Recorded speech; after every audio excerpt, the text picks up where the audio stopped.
नमस्कार। वर्ष 2021 का बजट असाधारण परिस्थितियों के बीच पेश किया गया है। इसमें यथार्थ का एहसास भी और विकास का विश्वास भी है। कोरोना ने दुनिया में जो प्रभाव पैदा किया, उसने पूरी मानव जाति को हिलाकर रख दिया है। इन परिस्थितियों के बीच आज का बजट भारत के आत्मविश्वास को उजागर करने वाला है और साथ ही दुनिया में एक नया आत्मविश्वास भरने वाला है। आज के बजट में आत्मनिर्भरता का विजन भी है और हर नागरिक, हर वर्ग का समावेश भी है। हम इस बजट में जिन सिद्धांतों को लेकर चले हैं वो हैं ग्रोथ के लिए नए अवसरों, नई संभावनाओं का विस्तार करना, युवाओं के लिए नए अवसरों का निर्माण करना, मानव संसाधन को एक नया आयाम देना, इंफ्रास्ट्रक्चर निर्माण के लिए नए नए क्षेत्रों को विकसित करना, आधुनिकता की तरफ आगे बढ़ना, नए सुधार लाना। साथियों, नियमों और प्रक्रियाओं को सरल बनाकर आम लोगों के जीवन में ईज ऑफ लिविंग को बढ़ाने पर इस बजट में जोर दिया गया है। ये बजट इंडिविजुअल्स, इन्वेस्टर्स, इंडस्ट्री और साथ ही इंफ्रास्ट्रक्चर सेक्टर में बहुत सकारात्मक बदलाव लाएगा। मैं इसके लिए देश की वित्त मंत्री निर्मला जी को और उनके साथी मंत्री अनुराग जी और उनकी टीम को बहुत बहुत बधाई देता हूं। साथियों, ऐसे बजट देखने को कम ही मिलते हैं जिसमें शुरू के 1-2 घंटों में ही इतने सकारात्मक रिस्पांस आए।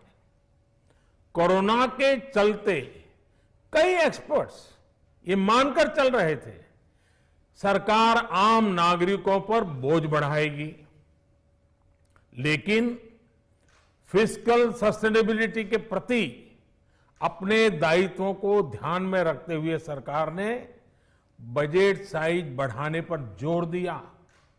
हमारी सरकार ने निरंतर प्रयास किया है कि बजट ट्रांसपेरेंट होना चाहिए। मुझे खुशी है कि आज अनेक विद्वानों ने इस बजट की ट्रांसपेरेंसी की सराहना की है। साथियों, भारत कोरोना की लड़ाई में रिएक्टिव होने के स्थान पर हमेशा ही प्रोएक्टिव रहा है।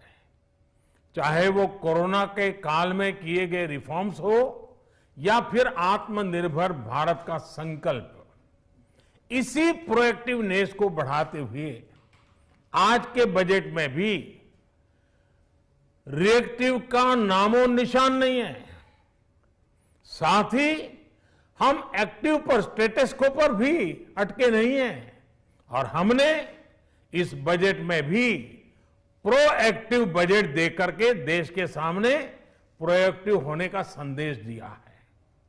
यह बजट उन सेक्टर्स पर विशेष रूप से केंद्रित है जिनसे वेल्थ और वेलनेस दोनों ही तेज गति से बढ़ेंगे, जान भी जहान भी। इसमें एमएसएमईज और इंफ्रास्ट्रक्चर पर विशेष रूप से जोर दिया गया है। इसी तरह ये बजट जिस तरह से हेल्थ केयर पर केंद्रित है वो भी अभूतपूर्व है। ये बजट देश के हर क्षेत्र में विकास यानी ऑल राउंड डेवलपमेंट की बात करता रहता है।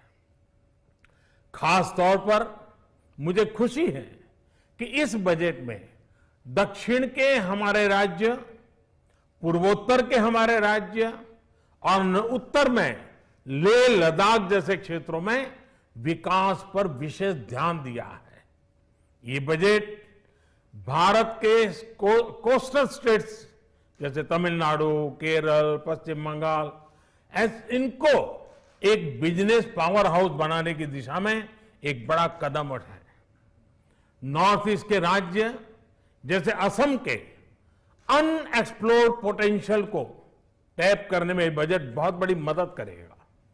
इस बजट में जिस तरह से रिसर्च एंड इनोवेशन इकोसिस्टम पर बल दिया गया है, जो प्रावधान किए गए हैं, उनसे हमारे युवाओं को ताकत मिलेगी। भारत उज्जवल भविष्य के लिए बहुत ठोस कदम रखेगा। साथियों, देश के सामान्य मानवी का, महिलाओं का जीवन आसान बनाने के लिए उनके स्वास्थ्य, स्वच्छता, पोषण, शुद्ध जल और अवसरों की समानता, इस पर इस बजट में विशेष बल दिया गया है।